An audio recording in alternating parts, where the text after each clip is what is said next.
मुरंबा मालिकेच्या आजच्या भागामध्ये आपण पाहणार आहोत. रमा अतिशय खुश आहे. आपल्या आईकडे हे बाळ घेऊन जायचं आहे. हे आपलं बाळ जेव्हा मी माझ्या आईला दाखवेल तेव्हा तिला किती आनंद होईल. आपल्या मुलीचं बाळ बघताना आईला खूप आनंद होत असतो. या भावना ती अक्षयशी बोलून दाखवत आहे. रमाच्या चेहऱ्यावरचा आनंद पाहून अक्षयला देखील खूप छान वाटत आहे. रमा म्हणते, "आता बाळासाठी मी थोडंसं दूध आहे ते गरम करून घेते, मग आपण निघूया." दुधाच्या बाटलीमध्ये तिनं पाणी घातलेलं असतं आणि ती हलवून ती बाटली स्वच्छ करत असते. पण तेवढ्यात त्या बाटलीतील पाणी रमाच्या साडीवर सांडतं आणि रमाला आता साडी बदलण्याशिवाय पर्याय नसतो. अक्षय म्हणतो, "तुला जे काय करायचं आहे ना, ते सावकाशपणे कर. एक्साइटमेंटमध्ये तू काहीही करू नकोस. जरा शांतपणे कर. आता तुला ही साडी बदलणं गरजेचं आहे. तू साडी बदल. आपण शांतपणे जाणार आहोत आणि जाणारच आहोत. काही काळजी करू नको." रमा म्हणते, "हो." आता मी साडी बदलते आणि मग आपण लगेच निघूया. अक्षय म्हणतो, "चालेल." आता रमा साडी बदलण्यासाठी गेलेली असते. पण रमा अक्षयला माहीत नाहीये इकडं आई-आजीने काय प्लॅन करून ठेवलाय.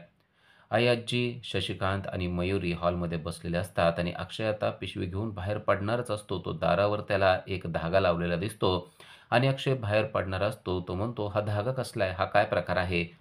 तेव्हा आई-आजी त्याला सांगते, की आज कोणीही बाहेर जाणार नाही. आज जर का कोण बाहेर पडलं तर त्याच्या जीवाचं काही बरं वाईट होऊ शकतं, असं मला पंडितजीनं सांगितलेलं आहे. शशिकांत आणि मयुरी तिच्या बोलण्याला दुजोरा देत असतात. अक्षय म्हणतो, "हा काय वेडेपणा आहे? होणाऱ्या गोष्टी काय कोणी टाळू शकतं का? आणि असं आपण घरात किती दिवस बसणार आहे? कधी ना कधी तर बाहेर पडावंच लागणार आहे ना?" आई म्हणतात, "अरे आजचा दिवस वाईट आहे असं त्यांनी सांगितलंय. त्यामुळं तुम्ही दोघेही घराच्या बाहेर पडू नका. यामुळे बाळाच्या जीविताला देखील धोका होऊ शकतो." असं सांगितल्यावर रमा देखील एकदम घाबरते आणि अक्षयला म्हणते, "असं जर असेल, पंडितजीनं सांगितलेलं असेल, आजचा दिवस चांगला नसेल आणि तो जीवावर बेतण्यासारखा असेल, तर आपण बाहेर पडायला नको." सीमा देखील अक्षयला तेच सांगते, "अरे बाबा, पंडितजीनं सांगितलंय ना आणि आई-आजी म्हणतायत ना, तर तू का हट्टीपणा करतोयस? आज कुठेही जाण्याची गरज नाहीये." आई-आजी म्हणतात, "हा अक्षय ऐकल तो अक्षय कसला? तुला सांगितलेलं कळतंय ना, पंडितजीनं आपल्याला जो इशारा दिलाय तो ऐकणं गरजेचं आहे. आधीच या घरामध्ये किती वाईट गोष्टी घडून गेलेल्या आहेत तुला माहीत आहे ना? का प्रत्येक वेळेस विषाची परीक्षा घ्यायचीच आहे?" शशिकांत देखील म्हणतो, "हा अक्षय ऐकणार नाही. तो त्याच्या मनाचंच खरं करणार." पण आता रमा मात्र चांगली घाबरलेली असते. रमा अक्षयला म्हणते, की "आपण बाहेर जायला नको." अक्षय म्हणतो, "रमा, तू जरा थांब. मला विचारू दे तरी नक्की काय आहे?"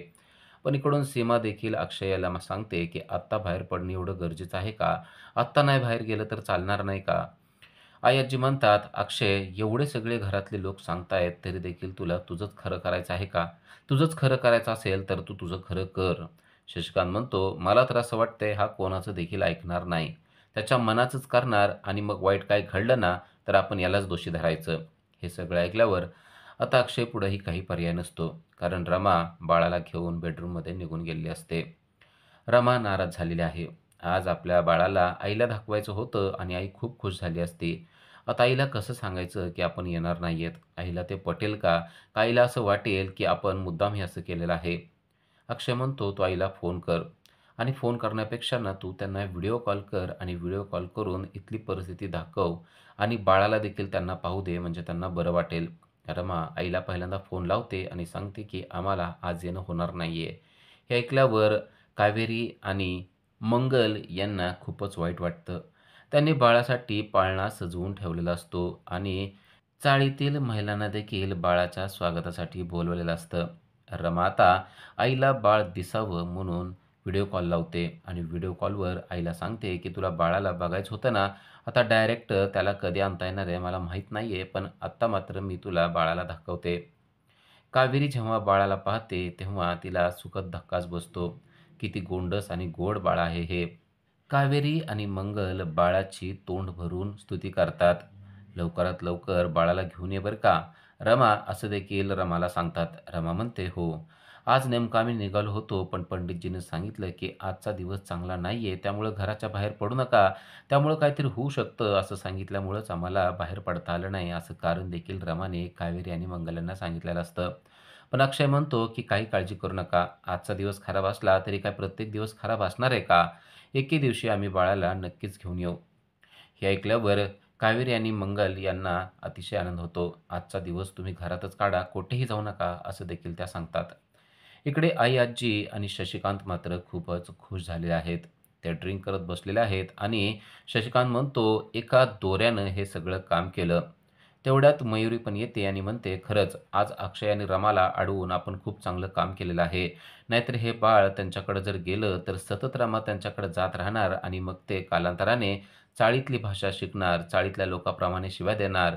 मी सुद्धा माझ्या नवऱ्याकडे गेले नाही, या गोष्टीचा मला खूप आनंद होतो." शशिकांत म्हणतो, "आता रमाला आणि अक्षयला तिकडे जाऊ द्यायचं नाही, यासाठी दुसरा काहीतरी प्लॅन करणं गरजेचं आहे. कारण आज फक्त दोऱ्यामुळं ते थांबले, पण दरवेळेस ते असं थांबतील असं नाही. आपल्याला वेळोवेळी योग्य ते प्लॅन करणं गरजेचं आहे." पण ही सगळी गोष्ट अक्षयने ऐकलेली आहे. अक्षय दरवाजाच्या बाहेरच असतो आणि या तिघांचा हा प्लॅन आहे, ही गोष्ट त्याला समजते. अक्षय धावत पळतच लगेच रमाकडे येतो आणि म्हणतो, "आपल्याला आत्ताच्या आत्ता आईकडे जायचं आहे." ती म्हणते, "अहो, आता रात्र झाली आहे. आता कशाला जायचंय?" अक्षय म्हणतो, "तेच तर, हेच तर चांगलं आहे. आपल्याला दिवसा जायचं नाही असं पंडितजीनं सांगितलं होतं. पण आता रात्र झाली आहे, तर आता जायला काहीच अडचण नाहीये." असं म्हणून अक्षयने रमाला आईकडं जायचंच असा हट्टच धरलाय. रमा म्हणते, "अहो नको ना, आपल्याला पंडितजीनं सांगितलंय ना, की काहीतरी अभद्र घडू शकतं." अक्षय म्हणतो, "हो, पण ते सकाळी सांगितलं होतं. आता रात्र झाली आहे आणि आपल्याला जायला काहीच अडचण नाहीये." असं म्हणून बाळाला आणि रमाला घेऊन तो दरवाजात येतो आणि दरवाजाला बांधलेला धागा पटापट अक्षयने बाजूला काढून टाकून दिलेला आहे. अय्याजी, शशिकांत आणि मयुरीचा प्लॅन एका क्षणात अक्षयने हाणून पाडलेला आपल्याला पाहायला मिळतोय. दरवाजा उघडून अक्षय आता तिकडे निघाला आहे. इकडे सर्वजण म्हणत असतात, की अक्षय आणि रमा आले नाहीत, कदाचित काहीतरी अडचण झाली असेल. तेव्हा कावेरी सांगते, की "अहो काही अडचण नव्हती, पण आज दिवस चांगला नव्हता ना, म्हणूनच ते येऊ शकले नाहीत." त्या बायका बोलत असतात, की "असं पण त्या दोघांचा कुठं त्या बाळावर अधिकार आहे?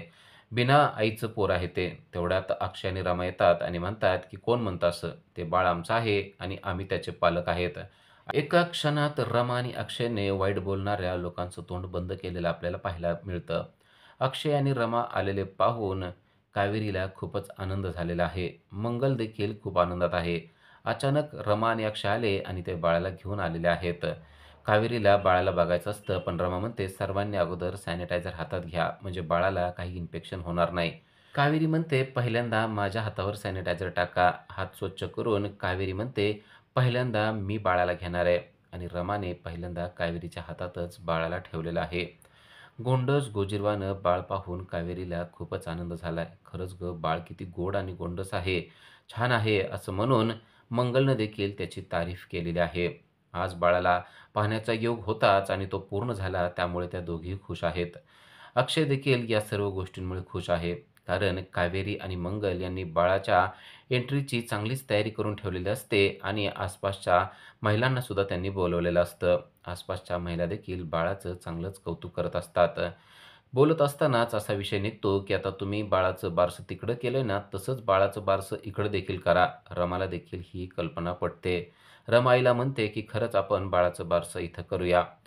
बाळाचं यथोचित स्वागत झाल्यानंतर चाळीतील सर्व महिला बाळाचं कौतुक करून बाळाची दृष्ट काढून आपापल्या घरी निघून जातात. आता रमा, अक्षय, कावेरी आणि मंगल हेच त्या रूममध्ये असतात.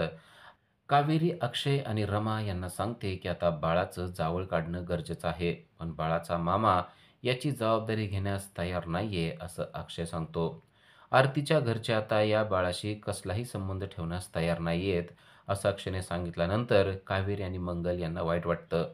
तेव्हा अक्षयच्या डोक्यात एक प्लॅन येतो. अक्षय म्हणतो, "पण याचा मामा आहे की." असं म्हणून तो रमाला म्हणतो, "अगं आपला भूषण आहे ना, तो काढू शकतोय की जावळ. आपण भूषणला जावळ काढण्यासाठी बोलूया." अक्षयने मांडलेली संकल्पना रमाला देखील आवडलेली असते. इकडे अक्षय आणि रमा निघून गेलेले आहेत, ही गोष्ट आता अय्याजी आणि शशिकांत यांच्या लक्षात येते. अक्षयने दोरा गुंडाळून फेकून दिला आहे आणि अक्षयला आपण सांगितलेल्या गोष्टीचा काहीच फरक पडलेला नाहीये, ही गोष्ट अय्याजी आणि शशिकांत यांना समजते. अक्षयने त्याला जे काही करायचं ते केलं, असं ते बोलत असतात. तेवढ्यात अक्षय आणि रमा माघारी देखील आलेले असतात. अय्याजी अक्षयला म्हणते, की "तू असं का केलं?" तेव्हा तो सांगतो, की "अगं, तूच म्हणली होती ना, की दिवसा बाहेर पडायचं नाही." "मग दिवसा बाहेर पडलोच नाही." रात्री बाहेर पडलो आणि त्यामुळं काहीच झालं नाही बघ. आम्ही व्यवस्थित जाऊन सुद्धा आलो असं म्हणून अक्षय त्यांना काही न बोलता स्वतःच्या रूममध्ये निघून जातो. उद्याच्या भागामध्ये आपल्याला पाहायला मिळतं, की बाळाचं जावळ काढण्याचा कार्यक्रम ठेवलेला आहे आणि त्यासाठी सांगितल्याप्रमाणे भूषण देखील आलेला आहे. भूषण आलेला पाहून अक्षयला खूपच आनंद झालाय. कारण भूषणने आपल्याला पडत्या काळामध्ये खूपच चांगली साथ दिली आहे. या गोष्टीची जाणीव अक्षय आणि रमा यांना आहे. भूषण आलेला पाहून रमाला देखील खूपच आनंद झालाय आणि आता भूषणला पाटावर बसवून त्याचा यथोचित सन्मान करून त्याला टोपी घालून अक्षय आता बाळाला त्याच्या मांडीवर ठेवणार असतो आणि जावळ काढण्याचा कार्यक्रम सुरू करणार असतो. पण ही गोष्ट जेव्हा आई-आजीला समजते, तेव्हा मोठा वादंग घरामध्ये निर्माण होतो. आई-आजी त्या भूषणकडे पाहते आणि म्हणते, "या छपरी पोराला तुम्ही आणलेलं आहे आणि त्याच्या मांडीवर जावळ काढणार आहात का?" भूषण शांत असतो, मात्र अक्षयला आई-आजीने बोललेल्या गोष्टींचा खूपच राग आलेला आहे. आता तो राग कसा व्यक्त करतो ते आपल्याला पुढील भागामध्ये समजणार आहे. अशाच अपडेटसाठी चॅनलला सबस्क्राईब करा. थँक